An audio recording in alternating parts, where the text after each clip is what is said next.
시간에는 1198 사이드 이미징의 소나 메뉴에 대해서 살펴보도록 하겠습니다. 화면에서 보시는 것처럼 소나 메뉴에는 이제 여러 가지 그 메뉴들이 있는데 하나씩 살펴보도록 하겠습니다. 첫째 번에 나오는 게 이제 빔 셀렉트라는 명령문이 있는데, 여기서는 요거는 이제 2D 어탐의 트랜듀서를 선택하는 겁니다. 그래서 여기 보시면 이제 기본이 200kHz가 돼 있고, 그 다음에 이제 200kHz하고 83kHz를 같이 병합을 해서 보여주는 모드가 있고, 그렇습니다. 두 개의 모드가 있고, 그 다음에 이제 83만 보여주는 이런 모드가 있습니다. 잘 아시겠지만 83kHz 이 빔인 경우에는 그 트랜듀서 콘 앵글의 직경이 수심하고 같습니다. 거의 같은데 200kHz는 이제 그 콘 앵글이 수심의 3분의 1입니다. 그래서 200kHz인 경우에는 비교적 좁은 에어리아를 탐사를 하게 되고, 조금 더 넓은 지역을 보고 싶다 그럴 때는 이제 83kHz를 봅니다. 근데 화면보드에서는 200kHz하고 83kHz를 동시에 셀렉션을 하면 두 개의 데이터를 하나의 화면에 이렇게 보여주게 됩니다.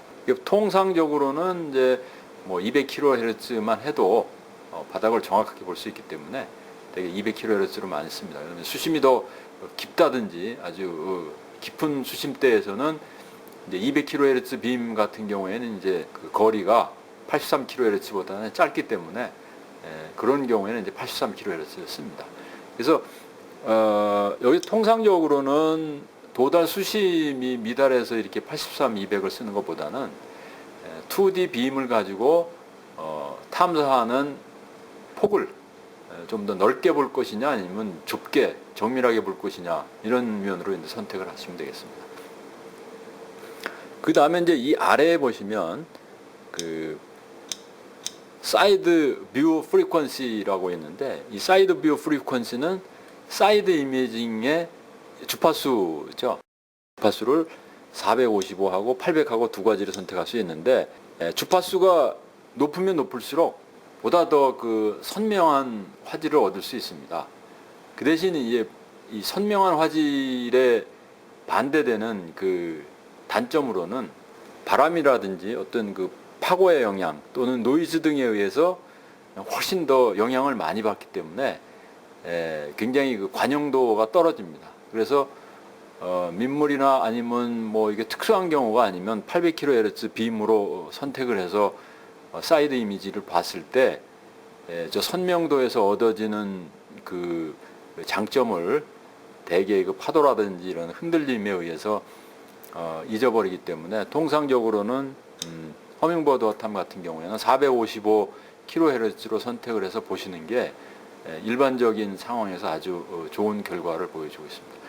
이 서페이스 클러터는 여기 보시면 이제 그 화면에 보시면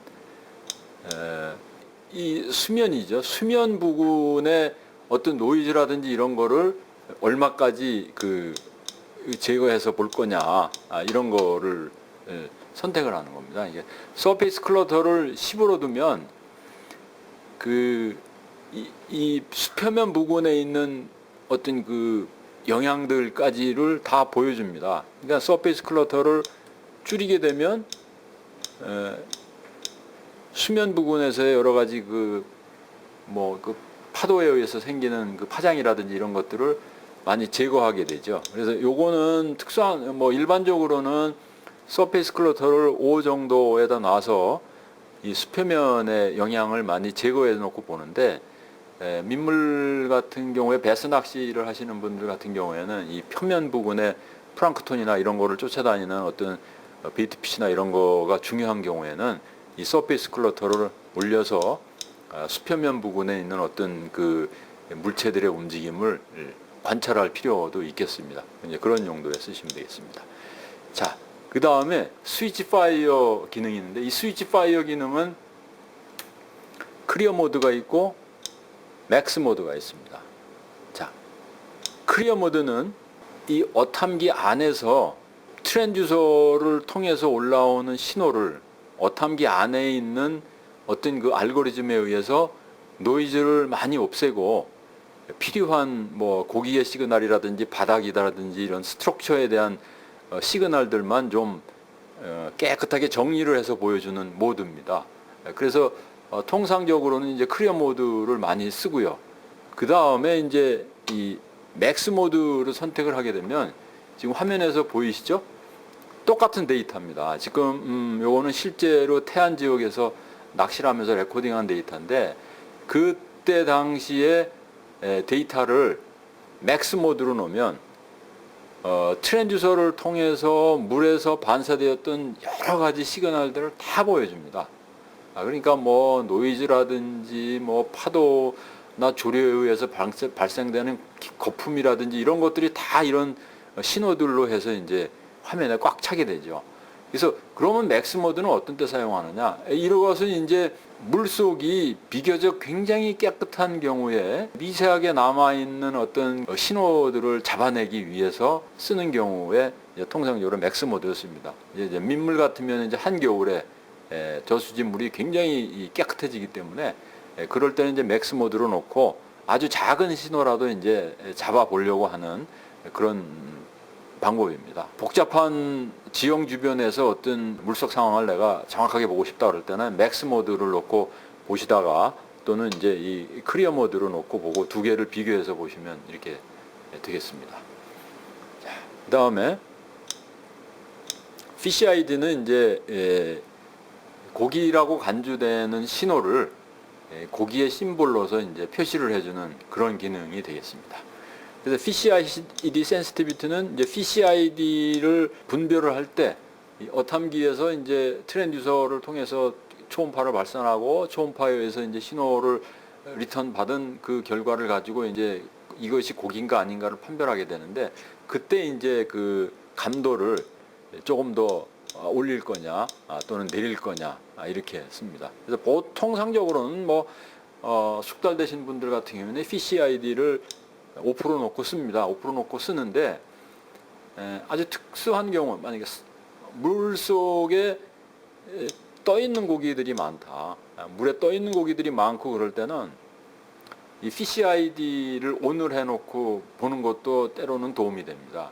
왜 도움이 되냐면 Fish ID를 ON을 해놓고 빔 셀렉트를 283 겸용으로 놓으면 어탐기에서 Fish ID를 찍어서 표시를 해줄 때 색깔로 구분을 해줍니다.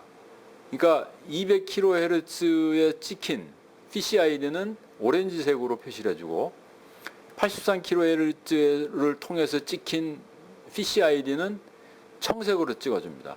그러니까 이 화면상에 찍혀 있는 그 Fish ID의 색상을 보면 지금 내 배 위치로부터 어떤 위치에 제가 아까 말씀드렸죠. 200kHz 빔인 경우에는 수심의 3분의 1 직경, 83kHz인 경우에는 수심하고 같은 직경의 그 에어리아에 있는 그 고기들을 찍게 되는데 그런 그 서로 다른 그 면적에서 찍힌 거기 때문에 현재 내 배 위치로부터 그 어떤 고기들이 상대적으로 가까운 곳에 있는지 아니면 먼 곳에 떨어져 있는지 그렇게 요 두 개가 서로 연관성을 갖고 이제 확인을 할 수 있게 되겠습니다. 요거는 스트럭처 주변에 정주해 있는 어종들 뭐 또는 이제 우럭이라든지 뭐 또 광어라든지 이런 행동 방향이 짧은 이런 어종들 같은 경우에는 뭐 별 차이가 없겠지만 만약에 농어라든지 이런 것처럼 행동 반경이 크고 약간 움직임이 많은 이런 어종들 같은 경우에는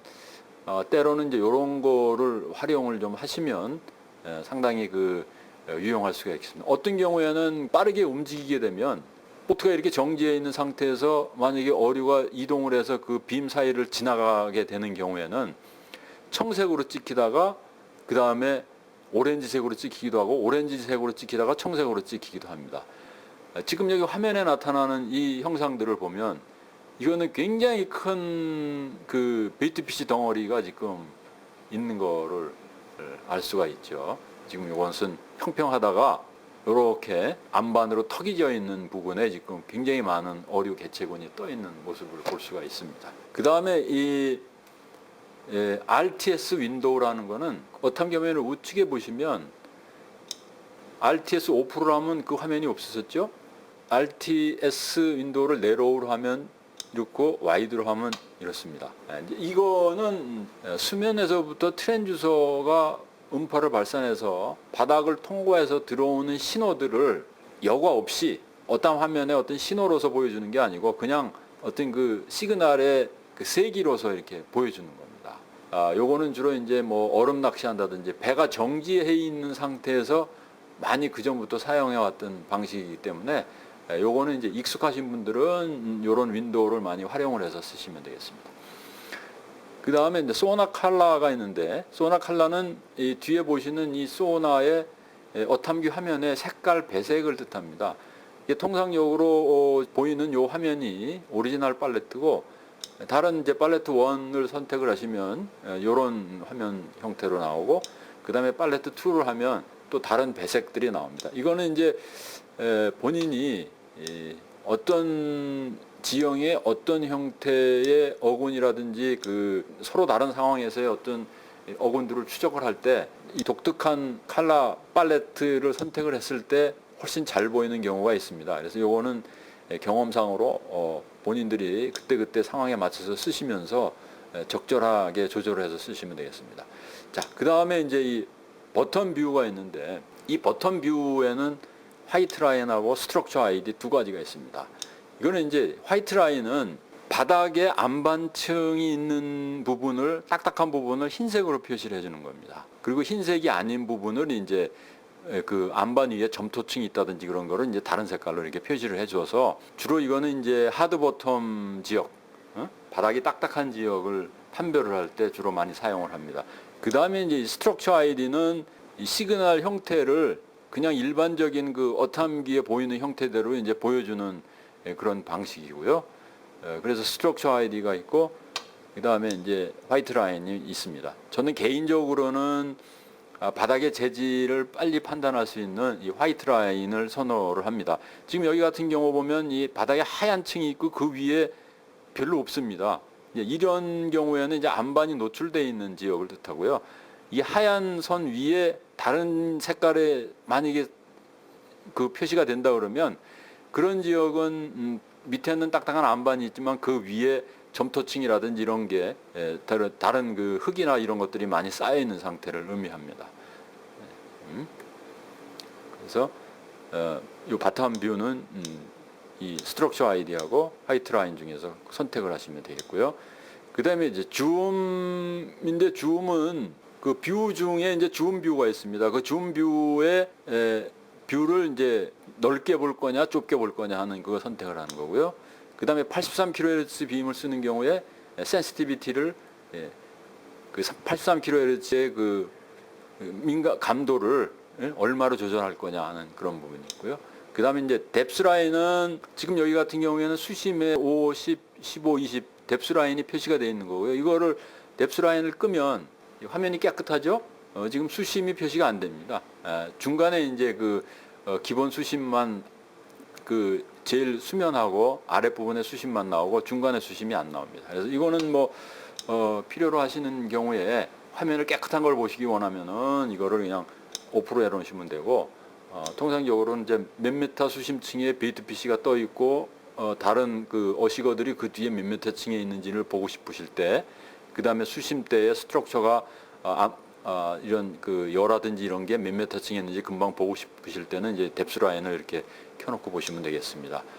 자, 그 다음에 SI 레인지의 라인이 있는데, 요것도 요거는 이제 사이드 이미징인 경우에 제가 한번 뷰를 바꿔서 살펴보겠습니다. 자, 이렇게 사이드 이미징이 있는데, 지금 사이드 이미징 화면에 이제 아무것도 없습니다. 아무것도 없는데, 이럴 때 사이드 이미징 라인에 온으로 놓으면, 역시 사이드 이미징도 마찬가지로 지금 배 위치에서부터 옆으로 11m, 22m, 33m, 45m 이런 식으로 이제 라인을 그려주는 겁니다. 그래서 어떤 지형지물이 이렇게 보이면, 지금 내 배가 지나간 위치로부터 이쪽 안반층이 33m 거리 정도의 형성이 되어 있구나. 이제 이렇게 해서 그걸 볼 수 있는 그 편리성을 주고 있습니다. 그 다음에 이제 노이즈 필터는 유선배 같은 경우에는 엔진이 상대적으로 크고 디젤 엔진이라든지 이런 것처럼 그 전자파가 많이 나오는 경우에 이 어탐기가 전자파의 영향을 받아서 화면이 노이즈가 많이 끼는 경우가 있습니다.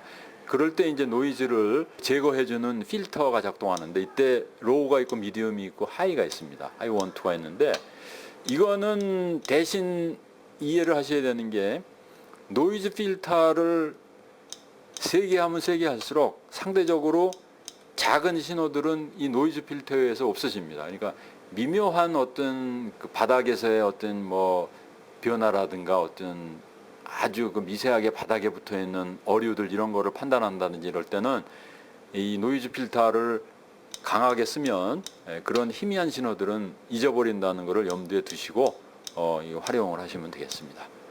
이게 통상적으로는 노이즈 필터를 로우에다 놓고 씁니다.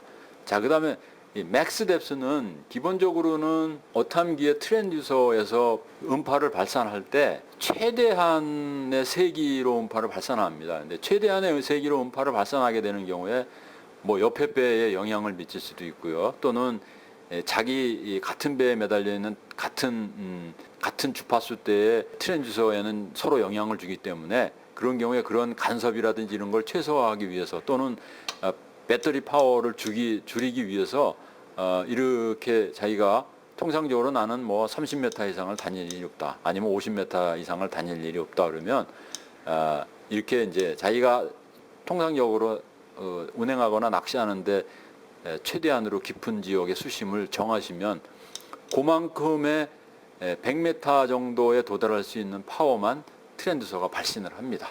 그래서 배터리도 아끼게 되고요. 뭐 그렇게 됩니다. 자, 그다음에 워터 타입이 있는데 이 워터 타입은 뭐 프레시는 민물이고요.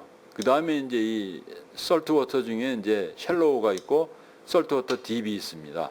자, 그러면 바다인 경우에 이제 솔트 워터 셜로우하고 이제 딥하고 어떤 기준이 있느냐? 저도 이것은 뭐 정확한 기준이 몇 메타냐 이런 거는 없습니다만 통상적으로 이렇습니다. 바다 같은 경우에 민물 같은 경우에는 뭐 그 물의 비중이 1이지 않습니까? 물론 수심이 깊은 곳에 비중이 높아지긴 하지만 그 차이가 미미합니다. 근데 이제 바다 같은 경우는 소금물이기 때문에 수심이 상당히 깊어지면 300-400m씩 막 이렇게 수심이 깊어지는 경우에는 수심층에 따라서 밀도가 다릅니다. 물의 밀도가 다르면 당연히 음파의 전달 속도가 달라지고 수심이 통상적으로 얕은 지역보다는 빨리 음파가 전달이 되기 때문에 거꾸로 얘기하면은 동일한 수심보다 작게 읽히게 되겠죠. 그래서 통상적으로 뭐 굉장히 깊은 지역 같은 경우는 솔트워터 딥으로 놓지만 우리나라 뭐 서해안이라든지 남해안 이런 지역에서는 솔트워터 셜로우로 놓고 보시면 크게 지장이 없겠습니다. 그 다음에 트랜듀서 선택은 이제 하이 데피니션이고요. 통상적으로 이 1198 시리즈에 매달리는 건 하이 데피니션이고 7 시리즈에 있는 작은 사이즈의 그 트랜듀서는 컴팩트 사이드입니다. 그 다음에 이제 옛날 구형 그 스캐너가 사이드 스캔이고 그 다음에 코드라빔이라든지 듀얼빔이라든지 50Hz, 200kHz 이런 식으로 옛날 구형 어떤 형태의 트랜듀서든지 1198 시리즈는 다 물려서 사용하실 수가 있습니다. 자, 칼라바라든지 이제 템퍼레처 그래프 같은 것들은 그 수온을 화면상에 표시해 줄 거냐 아닐 거냐 이거 결정되는 문제고요. 그 다음에 다운 이미징을 볼 때 다운 이미징의 빔 폭을 내로우로 할 거냐 또는 미디움으로 할 거냐 와이드로 할 거냐인데 이건 좀 전문적인 내용인데 이 1298 시리즈의 다운 이미징은 양쪽 사이드 트랜듀서에서 발산하는 신호가 배 가운데서 겹칩니다. 두 개가 겹치는데 그 겹치는 그 신호를 이용해서 다운 이미징을 만들어내는데 그때 그 겹치는 폭을 좁게 또는 미디움 또 와이드로 할 거냐 이런 겁니다. 그래서 내로우로 하게 되면 좌우 빔 중에서 겹치는 신호가 동시에 겹치는 신호만 표시를 하고요. 그 다음에 미디움은 그 중간적인 성격이고 그 다음에 와이드로 하게 되면 좌우 어느 쪽에서든지 포착이 된 신호를 다 이 다운 이미징에다가 그려줍니다. 그러니까 이제 신호가 잡히는 폭을 넓게, 중간, 좁게 이렇게 하는 거죠. 그래서 455kHz짜리 다운 이미징 신호가 배에 2대가 있는 경우에는 배스 낚시하시는 분처럼 트롤링 모터 쪽에도 있고 또는 뒤 트랜섬 쪽에도 있는 경우에는 2개가 간섭을 일으킬 수가 있기 때문에 그때는 네로우를 양쪽을 다 조정을 해놓고 쓰기를 권장을 드리고요. 그렇지 않은 통상적인 경우에는 미디움이나 와이드나 네로우나 아무데나 놓고 쓰셔도 큰 지장이 없겠습니다. 통상적으로. 자, 그다음에 이제 DI 컬러는 이제 DI 화면의 색깔을 자기가 바꾸는 건데요.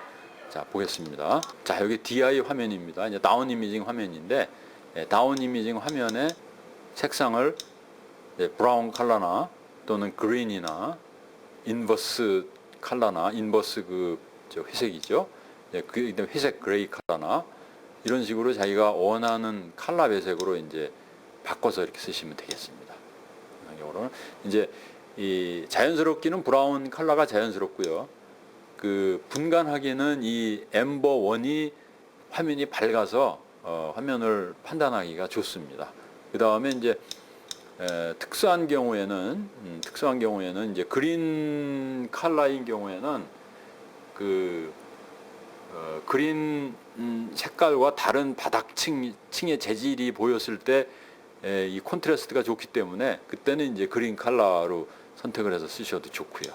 그렇습니다. 통상적으로 저는 이제 이 엠버 1 컬러를 선호하는 편입니다.